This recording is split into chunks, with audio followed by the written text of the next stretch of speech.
Welcome back to the Real Talk Podcast. I am your host, Bruce, and I'm here with E, man. What's going on, bro? How you doing, brother? Good, man. Let's hop right into it, bro. So today's topic, dirty content, right? Clean and dirty content, and why is the dirty content more desirable, right? Okay. So, where should we start, man? What do you think we should start with this? So, clean content versus dirty content, and why is the dirty content more desirable, right?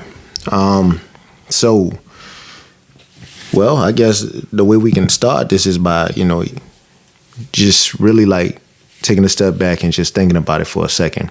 When you're talking about content, you're talking about things that are created, and in the things that are created, what's being created. Like, okay, when you hear the topic, clean content and dirty content, and why is the dirty content more desirable? What do you think? What's the first thing pop up in your mind? I automatically think about music. You know what I'm saying? And I kind of have a battle because I'm going back and forth between, edited versions versus regular version. And then specifically, you know what I'm saying, talking about hip hop. So yours, the topic takes you in the direction of music. Yeah. That topic takes me more in and more, movies too. I guess you can add movies into that. Okay, too. Content, yeah. For me, I think I tend to think more about like I guess like photography, stuff like that. Content like especially if you like a videographer, like I say, a photographer, just people with that, the artistic eye, so to speak, the stuff that they can, put right in front of you, but it tends to, it becomes eye candy for you, that type of content. Nah, that's real. And it's like, for example, as a photographer can go out and take pictures of like some of the most beautiful things that you've ever seen before, like it's, to me, man, it's so becoming, man, to just go outside, man, and you can see when the sun is starting to set a little bit and the change in the color in the sky. Sometimes you might catch a beautiful shade of like orange or, a pink or, the blue mixed in, I'm like, man, I say, wow, like, boy, that go to show you like some of the true beauty, behind God's works. It's like just you never even thought that the sky could do what it does. It's funny, like we live in a world in which if we have any say so, it's like we live in a dull world. We live in a, pretty much a scripted world without knowing it, because we get so used and we get boxed in, and we say the first thing you say, if you say, if I were to say, the sky, you might say, okay, your first description of the sky is blue. Yeah. And we expect it to always be blue. So when we see something different, wow, I didn't know that could be done. What I'm saying? It's unique. It's something to behold. So, but like what I was talking about, so as a photographer, you take a picture, and a safe picture would be taking these pictures of, like the changes that you see within the sky. But then after a while, that becomes, your identity as a photographer. People, okay, so Be Royal, man, he got some nice stuff, man, but we already know what we getting with him. We getting, beautiful skies, but we tired of that, what I'm saying? We bored of that, so people always looking, okay, then here comes a young, let's just say you've been in the industry for 20 years, man, doing what doing what you do, and you do it, to an elite level. People know you by that now. But then here's a young guy, or a young female, and she's looking for a name for herself. So now she's thinking, you know what? Times are changing. I wanna get a brand for myself. What can I use? What can I use, and how can I go about doing it in which, I can shock the masses, but also I can keep them in the palm of my hand. So in a sense, what do people mostly say? Sex sells. So all of a sudden, like, she's taking nude shots, stuff like that. And the way she's going, like, she's doing it with like paints, like, And so all of a sudden, man, it's like this, it's this abstract type of thing. But then all of a sudden, it's graunchy to a lot of people. But people love it. They're like, you see, and people gravitate toward it. I would say that even brings attention to it too. You know what I'm saying? Like the people that like it, plus the attention that it's getting because of the shock factor it has. Exactly. You know what I'm saying? Exactly. That's crazy, man, that you mentioned that. My bad, I didn't mean to cut you off. Oh, you go ahead, man. I was thinking, like, also as you was talking, man, it's like, you know, I think social media plays a part in that too, like the whole virtual world that we living in now, and all of the content that's on there. You know what I'm saying? It almost feels uncensored. Like they have a certain sensibility to it, censorship to it, but it also feels uncensored and unlimited, right? And it's this song by D1. That I heard, and he said that forbidden fruit is sweet, not bitter. And it made me think, like, man, like that's so true. Like we always hear forbidden fruit, stay away from the forbidden fruit. Repeat that again. Forbidden fruit is sweet, not bitter. Sweet, but not bitter. Not bitter. And interesting. Yeah, man, because it made me think, like, yo, that's true. Like in my mind, I always thought of forbidden fruit is like gross or like bitter. You know what I'm saying? It looks weird, but it actually looks appetizing. You know what I'm saying? It actually looks amazing. It makes you want to eat it. It makes you want to go out there. It's like those commercials you see of the burgers or so the fast food. So it's got a nice aroma to it. You know what I'm saying? Everything around it makes you attracted to it. It makes it enticing. So that's what temptation is, the forbidden fruit. Like if we're gonna keep it a buck, man, it's like it always looks appeasing. Facts. You know, it's like, you know, and it can get into your consent to the point to where it'll sit up there and it'll play around in your mind, and it'll have you to the point to where you think about it so much you're dreaming about it without knowing it, and your body responded to the dream without your permission. So Facts. You know, all of that stuff, all it is it's a seed that's planted, and then it begins to sprout within your subconscious, and then it has you really starting to, like, you know, you start to salivate over the thought, and it brings you, it starts to pull you in like a puppet, like a string. That's real, man. 100% true, bro.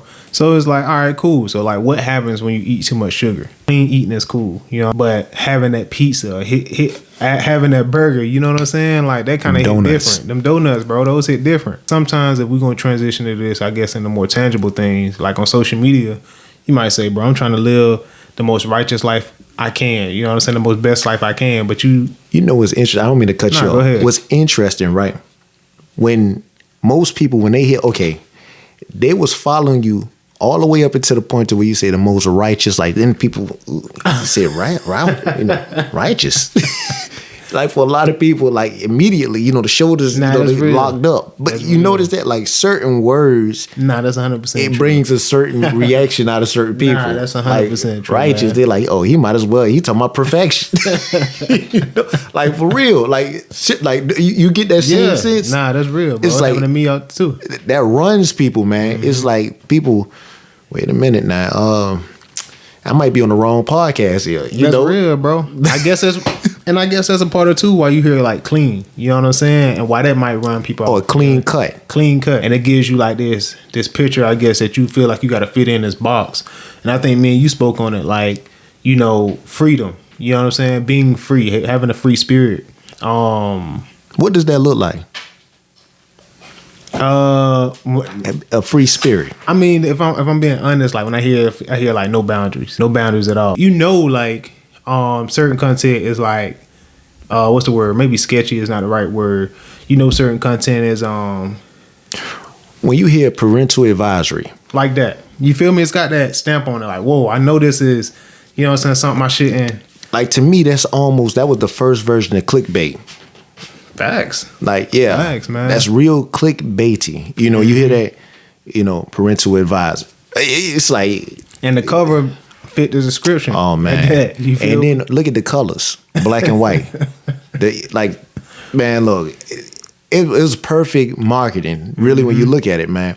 Because as a kid, you know you're not supposed to be watching this. Facts, you know. Facts. But it's like, again, but nobody around me watching me. Right. I can watch it. It almost make it that much more better. Yeah. You know it creates a demand for you. That it's adrenaline. Like, everything. Heart beating fast. That's 100% true, bro. But it's crazy, man. Like I feel like, how do you like? So clean content and dirty content. Why is the dirty content more desirable? Clean is safe. When you like the clean content, in a sense, it's like everything you're doing is you following by the speed limit. You in between the lines. You driving the right way. It's really in a sense, a lot of people look at it as it's a safe formula. It's a tried and true formula that you do it. Chances are you're not gonna get in trouble. You're not gonna get a ticket. You're not going. Nobody's saying nothing to you because it's something that's supposed to happen. The effects you get, whatever. But like you back in the day, watching wrestling, like high risk and reward. Mm-hmm. Like that's the stunts that dude on top of that climbing the 30-foot ladder. There you go. That immediately when you start seeing people climbing the ladder, right, everybody looking like they going up. Yeah, or they on top of the cage. You like, boy, look here. I know they're not about to. They pull out the chair from under the stage. It just got real. That's real. Like yeah. So it's like that's that dirt. Matter of fact, speaking of wrestling, you got the clean cut. They are called the face. That's the face. And then you got the baby face rather, and then you got the heel. Why you think they call them the baby face? Sure. Exactly. Baby face, don't have no facial hair, none of that. Beauty. Just innocent looking, right? Most of the time, the baby faces, they tend to wear like colorful clothing, but then the heel come out there, man. You don't know what you're going to get from bruh. Bruh about to act up, like and ready too. That's real. He come out immediately talking trash to the fan, letting you know, I don't care what y'all think, I'm going to come out here and do it my way. And then the crazy part about it, he get booed, but people love to boo him. It's like he get a lot of love. Nowadays, man, I was watching, and it's like, man, they get cheers now. It's like, and they normally wear black. That was. So do you think, like I hear you say, you said clean is more safe, right? So I'm just taking it back. Let's just say I'm taking it back a couple years, right? The way I was thinking on certain topics. So it's like clean. I like clean, safe. You in between the lines, like you're not pushing the limit, rule follower. And it's like, man, that's cool and all, but that's boring. You know what I'm saying? The dirty is more exciting, more adventurous. Yeah. You know what I'm saying? And it's like you also gain popularity from doing certain things that are perceived frowned upon. You're right, man. Like what artist comes to mind when you think about that? Who actually played this role of both, in a sense? Think about it. Played the role of both? Played the role of both, and you can see the change that happened. Outkast. Really? Yeah. Outkast? Well, like you saying that's interesting. I was talking about one individual in particular, but Outkast. Well, I was saying like this one because you got Big Boy who more like the street, and then you got Under 2000. Okay, so you talking about together as a tandem? Yeah. Like to me, it's almost like a yin and yang type thing. You know what I'm saying? But okay, so that's interesting. I like that. But when I talk about an individual, and I'm talking about like over their career, I saw it kind of like. You look at it, starting off, they kind of look more colorful, and Tupac, Digital Underground. Look at like when he was in that process, and do the Humpty Dump, do it, baby, or do the Humpty. Now, granted, that might not have even been his, but he was a part of that, so he got this image. Then all of a sudden, as he started to evolve, then all of a sudden he started changing, hair, all that changed. He started looking, different. It's like, West Coast, it's just like things started changing. Now people started gravitating toward him more and like, like Bad Boy. But then people love the so-called bad boys. They love that. That's 100% true. So like I also heard some again, I'm referring back to D1. He was saying that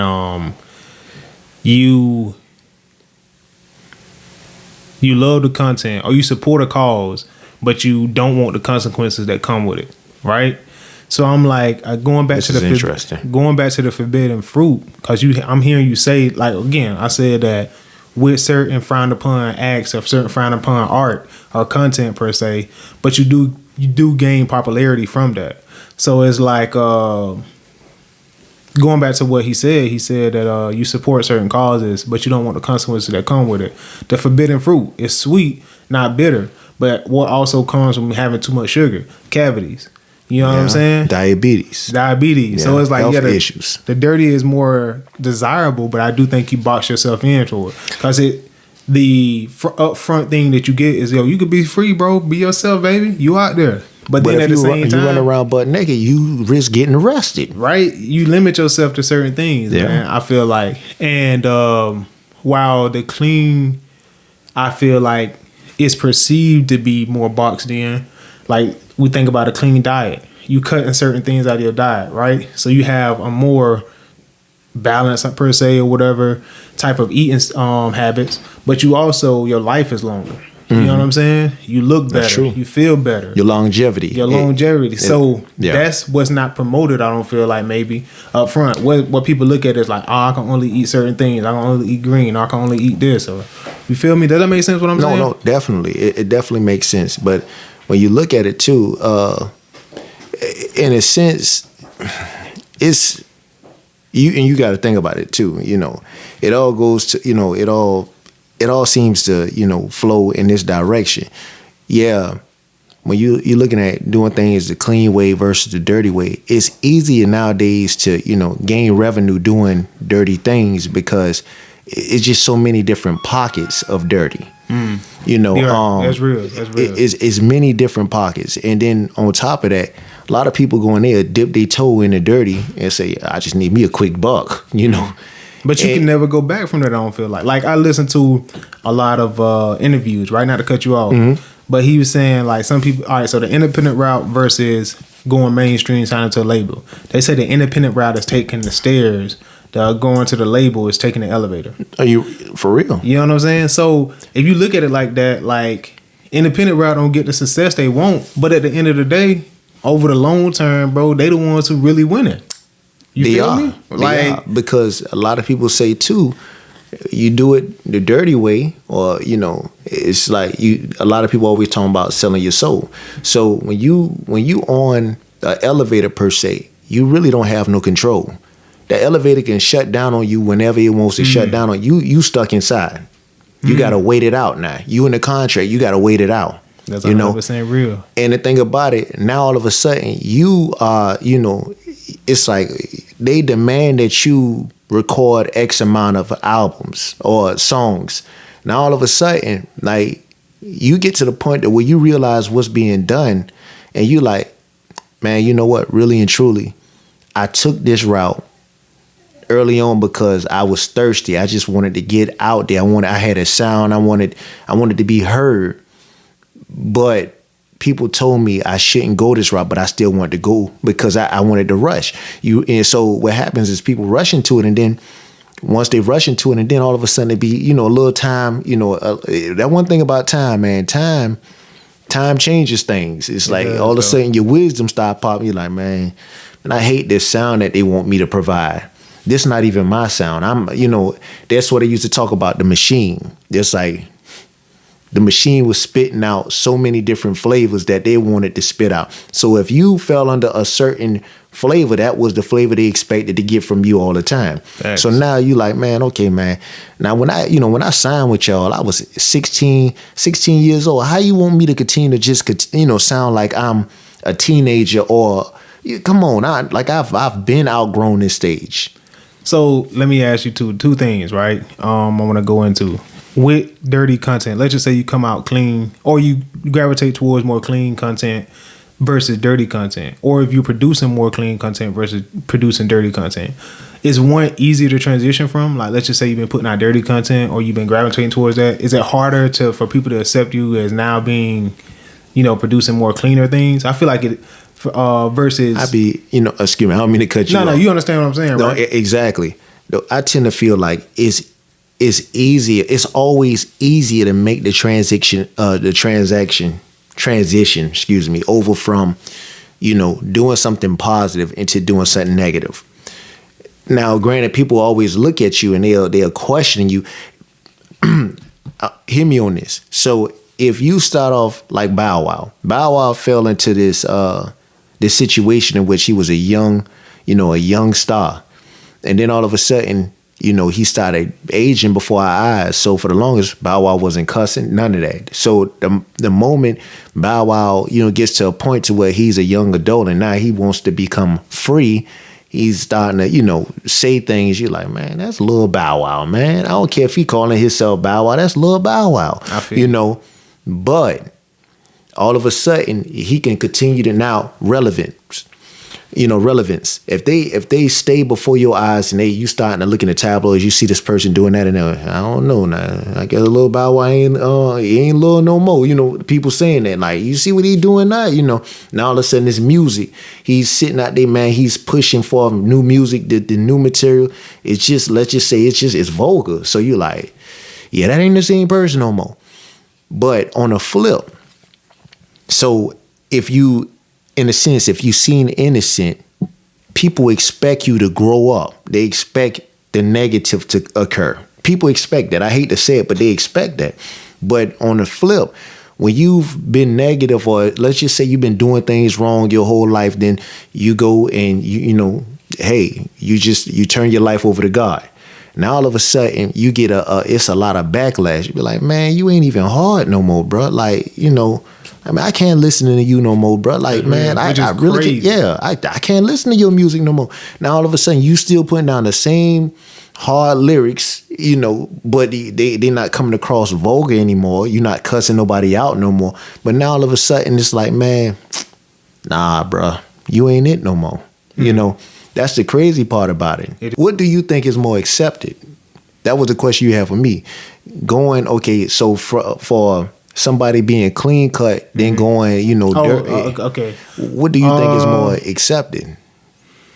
I think somebody because that's a hard one, because you said, like, once you do, like, if you've been bad your whole life, or just say dirty your whole life, and then you transition to positive, you could lose followers. Oh, no, you definitely going. You feel But then me? you can convert some people too, right? Because they're looking at it like, yo, this brother actually legit look happy for a change. That's real, bro. He then found his, you know, he's married now. You know what I'm saying? It's like, man, yeah, you look. Some people look at it like that, but now you start looking at statistics. How many people gonna look at that and say, man, I want to be that, or man, I remember when that brother was smashing everything. You know, like, some people look at, you know, and that's the crazy part. Some people look at, you know, having a wife, you know, having children as, oh, this brother, they done slowed down. He on his way to death now. You know, people look at it like he's at the end.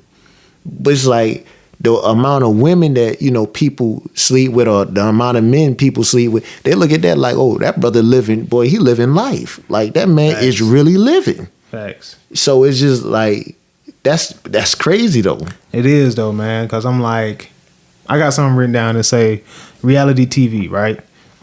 Because the name tricks the brain into thinking it is reality. It's like fake jewelry. Like, once you look at it once, or, you know what I'm saying, you look at it in the light, it looks legit. But then once you take a closer look, you realize, like, the flaws in it, or the real value of it. So it's like reality TV. You got all these shows on reality TV, and they call it reality TV, I feel like, because it is a play on words. You know what I'm saying? Yeah. And it makes you think that is reality. I think it's easier to go positive, I feel like, I would say. Actually, I think it's harder to go positive. You know what I'm saying? Because you got all that resistance. You got all that history. You know what I'm saying? That's a hard one, man. That's a hard one, bro. I stumped myself on that one. That's crazy. Man, yeah. I don't know, man. Like, for the, you know, it's just, it all comes down to taste too, man. And it's so many different tastes in this world. And because, you know, one thing I will say that I do know to be the truth, like, when you go commercial, a lot of times when you go that route of, you know, doing things in a commercial sense, still and yet, when you're not independent and you up under, you know, the machine, so to speak, and you have to do things the way that they want you to do it anyways. See, that's when your individuality is gone anyways, because now you have to sell a product. You are the product that they're selling. So you have to look the part. It's like, it's funny because it's almost like you have to always be in character. You got to think about that. You become a character, a brand. And that's like, you know, when you have the craziest part is you can have a stage name, But that stage name is now a brand in which they're pushing because you sign a contract. So now they're representing you. So everything you do now is like, it's connected to that brand. Mm-hmm. So you can act wild in your videos because they want you to act that way. But if you go out there and do some foolishness for real, then all of a sudden, depending on how bad it is, they can, all of a sudden, they could distance themselves from you and from their brand. Then you realize, so really and truly, am I a part of the brand or is the brand bigger than me? That's when you realize. So it's like you become, it's all logistics. You become another number. That's the sad part about it. That's real, man. That's real, bro. So being clean cut, what all does it afford you in the long run?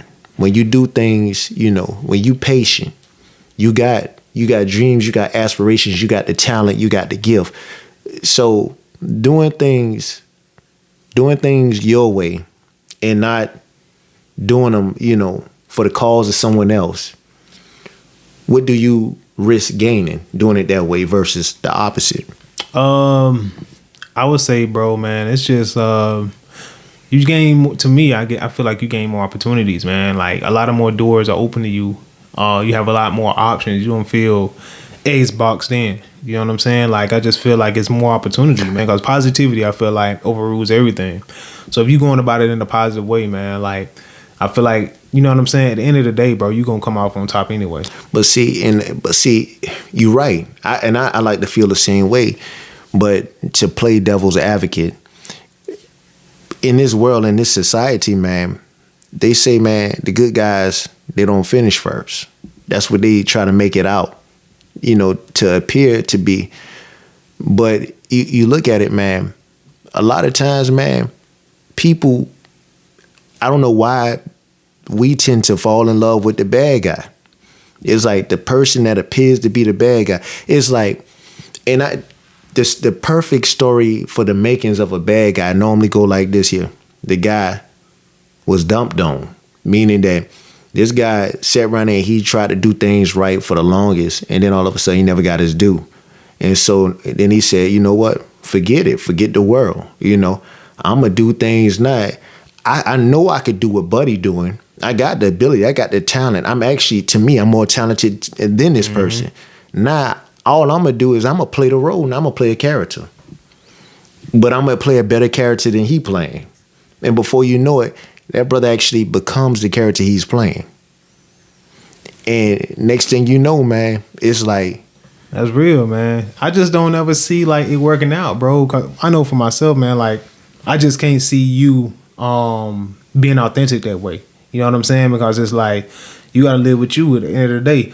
How you going to fake being you? No, you're right. How you going to do that, bro? The first thing you notice with people like that, man, all of a sudden, the one thing that might have always...